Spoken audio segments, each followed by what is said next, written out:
Հավատքի բանկի գրքույկը Չարլզ Սպերջեն օր հունվարի 28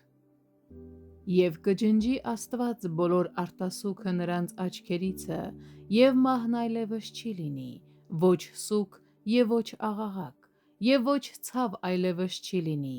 որովհետև առաջիններն անցան։ Հայտնություն 21-րդ խոսք։ Այո, եթե մենք հավատացյալ ենք, մենք կհասնենք դրան։ Ցավը կանցնի և արցունքները կսրբվեն։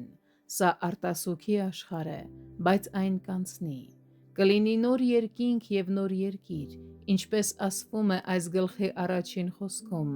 և հետևաբար անկման և դրա հետևանքով առաջացած տառապանքի պատճառով այլևս արտասուք չի լինի։ Կարդացեք երկրորդ խոսքը և նկատեք, թե ինչպես է այն խոսում հարսի և նրա ամուսնության մասին։ Գարան հարսանիքը անսահման ուրախության ժամանակ է, և արցունքներն այնտեղ անտեղի կլինեն։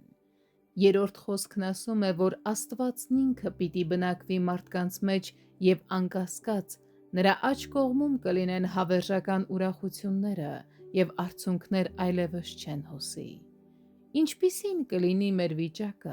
երբ այլևս չլինի ոչ վիշտ, ոչ լաց և ոչ էլ ցավ։ Այն ավելի փառահեղ կլինի, քան մենք կարող ենք պատկերացնել։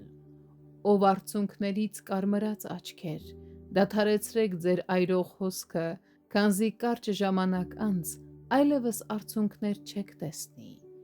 Ոչ ոք չի կարող արցունքները սրբել այնպես, ինչպես սիրո Աստվածը, և նա գալիս է հենց դա անելու։ Իրիկունը լաց է գալիս, իսկ առավոտը ցնծություն։ Եկ ով Տեր, և մի ուշացիր, քանզի հիմա և տղամարդիկ և կանայք ստիպված են շարունակ լաց լինել։